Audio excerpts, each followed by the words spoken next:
What is going on, guys? JD from New York here. WWE news and rumors for the week ending September 15th, 2013. And like I always say, this is the absolute best place for all your WWE needs on YouTube. I have a big week for you guys ahead, so sit back, relax, and let's talk some WWE. I'm going to start off with the biggest news story this week, and that has to do with the best play-by-play announcer in WWE history. Just like the title says, breaking news this week about Jim Ross. Jim Ross is finally hanging up that black cowboy hat, he's hanging up the headset, and he's retiring from the WWE after 20 years with the company. Now, the reason why, and this is the most up-to-date information I have for you right here. The reason why Jim Ross is retiring. All right, he wants to focus on other business ventures. As most of you know, he's got JR's Barbecue Company, which has done incredibly well for him. I have not yet tasted JR's barbecue sauce, but I hope to very soon in the near future. The Wrestling Observer newsletter reports that WWE Chairman Vince McMahon had a very crucial role in the departure of Jim Ross. According to the Wrestling Observer newsletter, Jim Ross and Vince McMahon met earlier this week to discuss Ross's future with the company, which led to the decision for Ross to retire. It is being said backstage that Ric Flair's unruly behavior at the WWE 2K14 panel during SummerSlam weekend was a contributing factor in his departure. WWE management felt that Jim Ross, who hosted the event, should have cut Ric Flair off when he went off script and made several controversial remarks in front of the WWE and 2K Sports executives. And that's from the Wrestling Observer newsletter. Now, I don't know how true this is, because I've heard conflicting reports about Ric Flair being in some serious hot water with WWE management. Now, I have news on Ric Flair about that as well, which I will get into in a little bit, but I honestly don't believe this story. You know, I'm more upset that Jim Ross is retiring for good from the WWE. There is nobody, and I'm honestly saying this, there is absolutely nobody in wrestling. You might as well name it in all of sports. There's not going to be many people calling a sporting event, whether it be wrestling or whatever, like Jim Ross. You're not going to find anyone like Jim Ross. Vince McMahon has been grooming Michael Cole to take Jim Ross's spot. Jim Ross will forever hold that seat on Monday Night Raw, as far as I'm concerned. Jim Ross is actually the main reason for me wanting to break into the WWE. I've always, I don't know if you guys know this, I've always wanted to do play-by-play announcing for the WWE. I always wanted to call matches. Growing up, and if you grew up with the WWE product like I did in the 80s, you had Gorilla Monsoon and you had Bobby the Brain Heenan. Two of the greatest, possibly the greatest of all time, team behind the microphone. There was nobody that interacted and gelled better than the Brain and Gorilla Monsoon. Nobody. And then you got Jim Ross. Jim Ross was the voice of the WWE and still is the voice of the WWE. There's so many great Jim Ross moments that I can't even name them right now. There's just so many of them. You know, he was there for the entire Attitude Era. He was there during all the big, he was just there for everything. And why he's stepping down, and if this is true, I don't understand it. You know, he's retiring, and everybody knows when that, when you retire in the WWE, you're never fully retired. You always find yourself coming back for something, you know? Edge is retired. We still see him on Monday Night Raw sporadically, you know? We see The Rock, he's semi-retired. He comes back for a couple matches. You know, hopefully, we see Jim Ross come back to call that one match. And he's been calling the Undertaker matches at WrestleMania. And this is WrestleMania 30. How can you not have Jim Ross there for the 30th anniversary of WrestleMania? He has to call the Undertaker match at WrestleMania 30. I'm surprised he didn't call the Undertaker match last year, or this year rather, against CM Punk. at WrestleMania 29. But Jim Ross leaving is, it sucks because these are the guys you grew up with, and you don't want to see them move on. But according to the report, Jim Ross is done with the WWE. 20 years of service, the voice of the WWE, and one of the absolute greatest play-by-play men you will ever find. You had Gorilla Monsoon and Bobby the Brain Heenan, who was the best team of all time. Jim Ross is the best of all time in WWE. And I'm going to miss him very much. Let me know what you guys think of this story. Let me know your most favorite Jim Ross moment down in the comments below. I know a lot of people are probably going to say Hell in the Cell. I was there watching that live on TV as it was happening with my brother. I remember exactly where I was. You had the Stone Cold at WrestleMania 14 when he beat HBK for the WWF Championship at the time. So many moments. He was there for everything. He was there for the whole Austin McMahon feud and just everything. So let me know what you guys think down below in the comments. Let me know what your favorite Jim Ross moment is down below. Continuing on the news, guys, Goldust received a standing ovation when he got to the locker room after his match with Randy Orton on Monday Night Raw. The feeling was that Goldust came out and flipped the switch, adding to this storyline. That was a great match. If you guys missed it, I highly suggest you watch the replay on Saturday night, or you can go look for it on WWE's YouTube. I'm sure it's on there. An excellent match. Dustin Rhodes obviously still has it. I really wish he was back full time in a more serious role. But, there's nothing more I could say about it. It was a great, great match. It definitely added to the storyline. I love where they're going with the Cody Rhodes portion of this angle. And I have news on where this angle may be going concerning Cody Rhodes. So, I'll get into that in a little bit. But all in all, that was a great match. Randy Orton can go.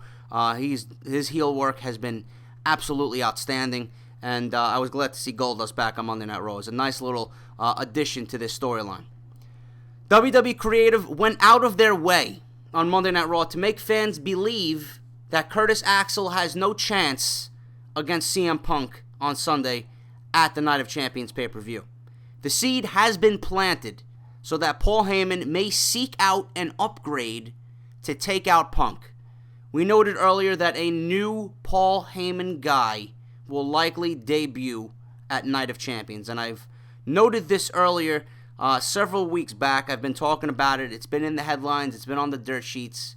Paul Heyman is likely to debut a new Paul Heyman guy at Night of Champions. Who that may be, I do not know. I know you guys have been mentioning the Blueprint, Matt Morgan. That would be fantastic. That would be an excellent way to bring him in. I know you guys were wondering about the Doctor on Monday Night Raw. I don't know if that makes sense storyline-wise, but I do have an identity of him, and I just don't see him being that guy. It may be Cassius Ohno from NXT. One of my buddies actually messaged me, and he said, WWE may be pulling a swerve with Cassius Ohno, to have him go against CM Punk. They took him off NXT to get his physique in the right way, because they thought he was a little bit overweight. When I first seen Cassius Ohno on NXT, there was nothing wrong with his physique. The man can talk, the man can obviously wrestle, okay? And if you put him with Punk, those two guys would absolutely tear down the fucking roof everywhere they wrestled. That would be the ideal Paul Heyman guy. But we have to see what happens with that. I think it's either going to be Matt Morgan. That's probably going to be the long shot here. But I would definitely utilize someone in-house here in NXT. Cassius Ohno fits that description perfectly. But you guys are mentioning the Doctor on Monday Night Raw. I doubt that's going to be the case. But like I said, I do have an identity on him. I'll get to that in a little bit. WWE officials and Edge were talking at Monday's Raw as the company continues to try and sign him to a Legends contract. Edge previously turned down a Legends deal due to money, but now is said to be interested in securing more money in WWE merchandising and licensing. Word from Raw is that nothing has been signed. On a related note, which was probably just a precautionary measure, Edge was checked out by WWE doctors to see if he could actually have mild physical contact. It was great seeing Edge on Monday Night Raw. Like I said in my review, if you missed it, links will be down below, or you can click on the annotation you see on screen right now. Having Edge back on Monday Night Raw was best for business. He added such a great presence to Raw. He added a great presence to this storyline. He got into it with Triple H and Randy Orton. It was absolutely great. And then that little snippet of Christian being dragged out by the Shield, and Edge coming to his rescue and kneeling down beside him, telling the doctors to get out here and come check on Christian. The whole thing about it was just great. You know, and then Triple H eventually throwing Edge out of the arena, saying, "Get out of my town, get off my show." It's just great. And I know Edge is going to be on SmackDown. I believe he's actually having another sit-down interview with Daniel Bryan, and this time it's going to be Randy Orton as well. So that's going to be interesting. If you guys watch SmackDown, that'll be on Friday. I believe that was taped last night on Tuesday. I'm actually recording this on Wednesday just to get it out of the way. Before Ric Flair got heat from WWE officials for SummerSlam. Now, I just mentioned that in the Jim Ross story. Ric Flair was going off topic. He was mentioning very controversial topics at the SummerSlam Access 2K14 panel for the new WWE game. But before that, WWE officials had a new position for Ric Flair within the company. It would be just for Ric Flair. They would give him a special position that nobody else had, strictly for him. Now, the dirt sheets have noted that WWE wants Ric Flair to be an ambassador to the company, but along with that, Triple H wants to use Flair to polish developmental talent before they come to the main roster. WWE wanted Flair to work with NXT stars on the main event psychology and main event promos. The idea was for the talents who officials are high up on right now, who are ready for TV. They would want to put those talents with Ric Flair to have some one-on-one time. Flair's heat will likely blow over if it hasn't already, and they are expected to go forward with this new role for him. Now, I like this position for Ric Flair. Nobody is better at what he does than Ric Flair. Ric Flair is a multi-time World Heavyweight Champion, one of the best in the history of wrestling on the microphone. You would be hard-pressed to find anybody better than Ric Flair. I like this idea of having all these young guys, all these up-and-coming superstars, sit down with Ric Flair and just pick his brain about how to cut a promo. Because if you have a guy on your main roster who knows how to cut a promo and knows how to, have that psychology about what it's like to be in the main event, if you're already prepared for that before coming up to the main roster, that's going to be excellent television for you and I. Believe me, I like that. I like that position for Ric Flair. And again, I'm going back to this. I may be kissing Triple H's ass right now, but he's got the right idea about what he wants to do with the WWE going into the future. I can't wait till he actually has full hands-on involvement with everything. And the job Triple H is doing right now has been fantastic. I can't be happier. And I knew there would be some kind of change going on, but the changes that you're seeing with Triple H has been slowly increasing every week. There's always something new with Triple H. I like that. And he's going to take over the company, and I couldn't be happier. The company's going to be in great hands when Vince McMahon finally passes it on to Triple H. I love it. I love it. WWE did an angle with The Shield and Christian, like I just mentioned on Monday Night Raw, to get heat on the Triple H regime. Christian still has a legitimate concussion and has not been cleared to wrestle, so that was their way of taking him off television for a few weeks until he's actually cleared to wrestle. I like that. It added to the storyline. I was perfectly okay with it. Christian will be back. He'll be healthy. He'll be doing what he does best. Okay, so don't worry about that. Christian will be back. Figure4Online.com reports that El Matadores are scheduled to feud with Jack Swagger and Antonio Cesaro when they first debut.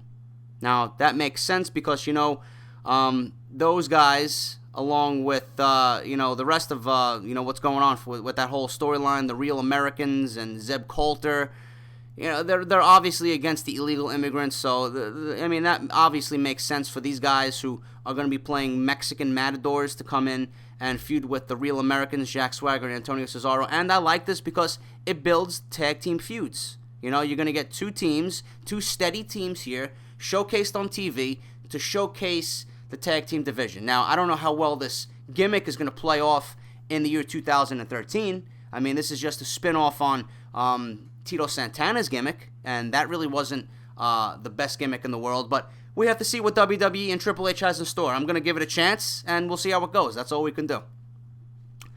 There has been talk of doing a major babyface turn with Big E Langston in the coming weeks. I don't have any more information on that.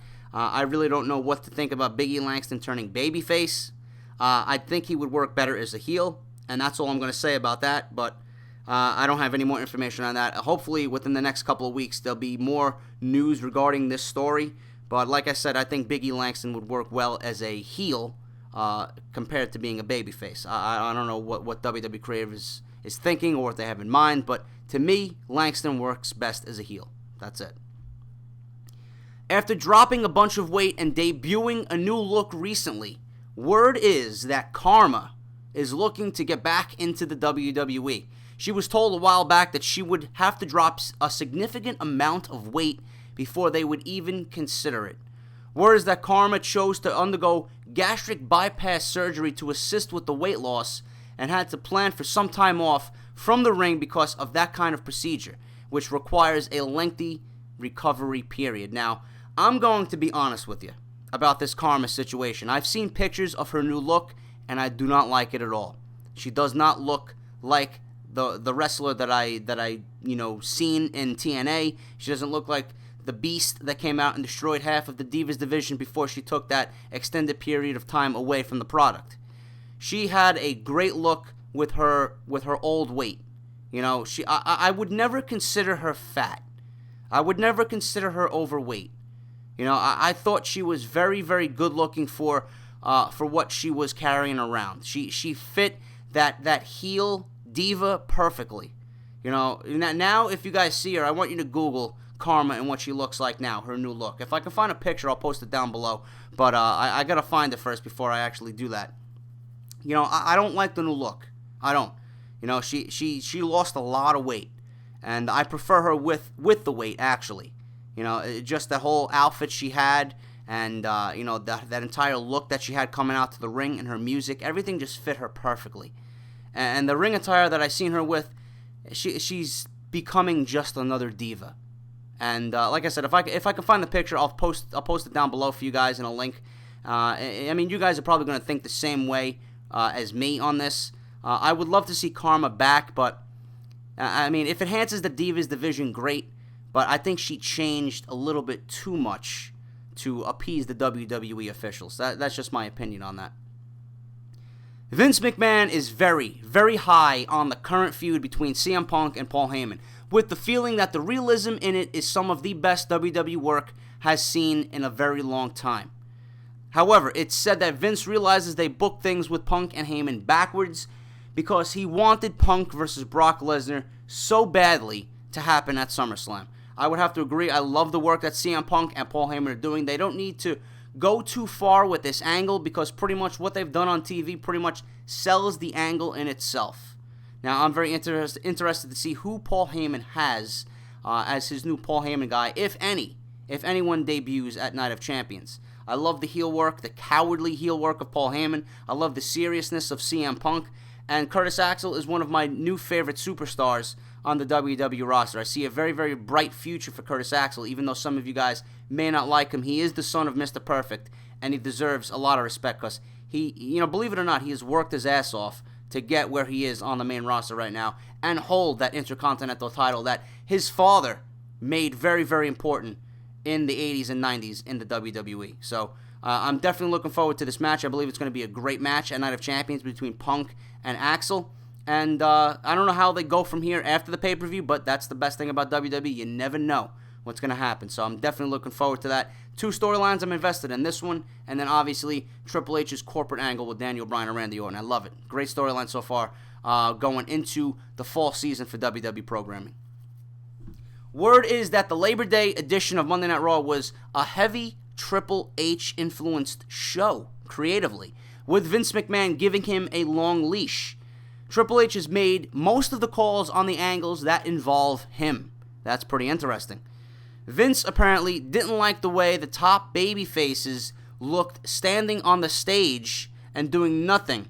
So there continues to be some dissension right now between Triple H and Vince McMahon over what is WWE's top storyline right now. Now, I know I made mention of this. I loved the look and I loved the camera angle and the shot of all the WWE locker room looking on as Daniel Bryan just gets beat down by Triple H's corporation. I loved it. I thought that was a great visual to see on WWE TV. And if I was Vince McMahon, I would give Triple H most of the creative influence, because right now, like I said, and I may be kissing his ass, but this angle is creating a buzz for WWE TV. It really is. And it's, you know, I'm very critical of the WWE product because I love it. I want to see it succeed. I know what they need to do to be successful and to gain that audience back that they lost after the Attitude Era ended. You know, it's very difficult for WWE to remain relevant when you got guys like Santino Marella and you got fucking 3MB. Those guys don't need to be on TV. That's what makes me not, you know, like to express myself as being a wrestling fan. When I see guys like that, yes, they may be talented, but that's just cheesy fucking garbage that's on my TV. I don't want to see that. The angle that you're seeing right now, in all seriousness, with Triple H and Randy Orton and Daniel Bryan, you got Cody Rhodes, Big Show, Dolph Ziggler, and whoever else wants to get involved. This is a serious storyline. This is an angle that's going to gravitate to the viewer. The viewer's going to lock in on this. They're going to invest their time and be like, you know what? I have to watch this now just to see what's going to happen next. Is Daniel Bryan going to get the better of Triple H and his evil regime? Is he going to capture the WWE Championship? Great TV. Vince McMahon should really let Triple H do what he's got to do. I thought that was a great visual with WWE babyfaces and pretty much the entire locker room looking on as Daniel Bryan. Everyone's behind Daniel Bryan. You know, the visual of everybody supporting Daniel Bryan, and watching him getting beat down, even though they want to save him and they want to say something to Triple H that this is wrong. And none of them did anything about it. They just stood there and watched. Everyone fears for their job. And Triple H is creating an angle with some realism, and he's creating an angle that everyone I know who's listening to me and has been watching Monday Night Raw is invested in. I can't speak enough about this angle. And hopefully, WWE and Triple H knows where they want to go week after week. I don't want any slowdown in this angle. I don't want any repetition in this angle. It's too hot. It's too great. And you got WWE legends like Kevin Nash coming out and saying this is the best thing on WWE TV in quite some time. You got people like Justin Credible. You got people like X-Pac, Sean Waltman coming out saying this is some of the best stuff WWE has done in a long time. Keep it up. Keep it up, because I'm definitely going to be invested in this and watching until something finally breaks in Daniel Bryan and he finally captures that WWE Championship. It's going to be a special moment, not only for me, but it's going to be a special moment for everyone watching. With The Rock's WWE status right now for WrestleMania 30 still up in the air, Vince McMahon has put out feelers for the WWE creative team to begin figuring out matches for other top stars under the assumption that The Rock will not be there. It's said that Vince McMahon is looking to potentially bring in two guys here for WrestleMania 30. While Batista and Bill Goldberg are possible, Vince feels there is only one star that can fill The Rock's boots at WrestleMania 30 if he's not there. And that is Stone Cold Steve Austin. Austin and WWE are still said to be very far apart on money for his return. A source noted that the longer this drags on, the more leverage Austin is going to have. Now, I don't want to hear, and I'm going to be honest with every one of you, I don't want to hear about money being an issue for WrestleMania 30. I just don't. Pay whoever you have to pay. If I was in charge and Austin wanted whatever number figure he comes up with, yes, I negotiate with him, but in the end, you're going to give this man what he wants. If you're going to have Austin at WrestleMania, there's only two things you're going to involve him in. If Shawn Michaels, which I want to happen, if Shawn Michaels doesn't get involved in this corporate angle, Austin is going to be the very next best choice to take down Triple H and his entire regime and his corporation. If not, Shawn Michaels is the perfect guy. You guys know me on this. You guys have heard me say this several times. Shawn Michaels is the best for this angle. If it's not HBK, it's going to be Steve Austin. But if you're going to have Steve Austin at WrestleMania, the only other angle that you involve him in is CM Punk. I don't want to see Austin against anybody else because it just doesn't make sense. Austin and Punk have had a history going back to the last WWE game, WWE 13, where he sat down on a panel with Jim Ross, answering questions and going at each other. They've had Twitter arguments. They have Twitter beef. They've been, going at each other publicly for the last 2 years. It only makes sense to bring in Steve Austin for CM Punk. And if Vince wants to sell WrestleMania and make it, well, WrestleMania is going to sell regardless. But if you're going to make WrestleMania 30 the absolute greatest show in the history of the WWE, you need to pay whoever you want. Money should not be an issue. You're going to make that money back tenfold. Believe me. WrestleMania 30 needs to be the greatest card ever assembled by WWE. Because the past couple of WrestleManias have just been absolute garbage. WrestleMania is probably my least favorite pay-per-view of the year, when they just hype it up and it just fails to deliver. Because we all get excited, we all get involved in that WrestleMania hype. The WrestleMania hype on Monday Night Raw was an absolute fucking embarrassment this year. The Rock just fucking stunk up the entire show. I don't even want to see him back. Austin is going to be the one to sell WrestleMania. Austin sells more than The Rock regardless because of who he is. The Rock just doesn't want it anymore. You think Austin is going to come in there and stink up the whole fucking show and show you that he doesn't want to be there and that he's just there for the money? Austin's going to do it because he loves the fucking WWE. The Rock doesn't care about WWE. He just doesn't. That's just my take on it. You brought The Rock in, you took the title off Punk for what? Just to give Rock one last hurrah? Just to pay him another $4 million to hold the WWE Championship? Just to get your company notoriety? Because The Rock, Hollywood's biggest star right now, is holding your championship belt? I don't give a fuck about that. Austin is where the money is at, pretty much. And Vince knows this. Vince knows this. Get Austin at WrestleMania by any means necessary. And I'm going to use Triple H's line. It's best for business. You want WrestleMania 30 to be the biggest of all time? Austin's face needs to be on that fucking poster. No question. And finally, guys, word is that WWE's interest in AJ Styles is lukewarm at best. WWE officials are concerned with him being 36 years old, and they do not really see him as a ready-made star like some of their incoming NXT talent. It's said that WWE does respect AJ's talent, but they view him as a guy that would basically be starting from scratch.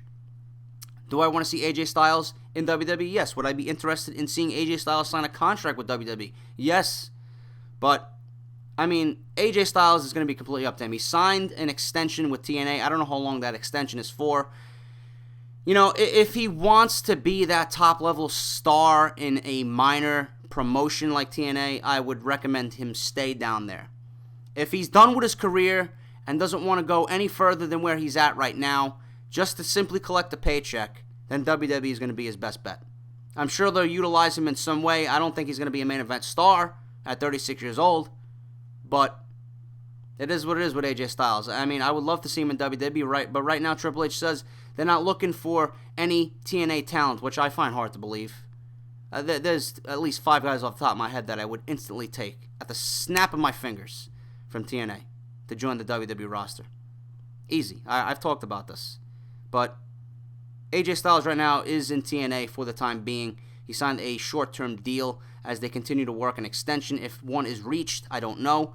If anything breaks on the AJ Styles situation, you guys know I will report it here, as well as any other free agents in TNA that may be on their way to WWE. But that is the news and rumors for this week, guys. I definitely enjoyed this week. There was a lot of juicy information. There was a lot of news this week. If you enjoyed this week's show, please support with a like and a favorite possibly. And if you're new to this channel, please subscribe. I got WWE news every week. I got Monday Night Raw reviews every week, every Tuesday. This is the absolute best place, and I'm going to continue bringing you guys the best news. This is going to be the absolute best place for all your WWE needs in 2013 and going into 2014 as JD grows this channel. Thank you guys for watching. I will be back next week with Monday Night Raw, and then obviously next week with news and rumors as well. Take care, guys. Let me know what you think down in the comments below about all this week's top stories. I'll talk to you guys soon. Take care.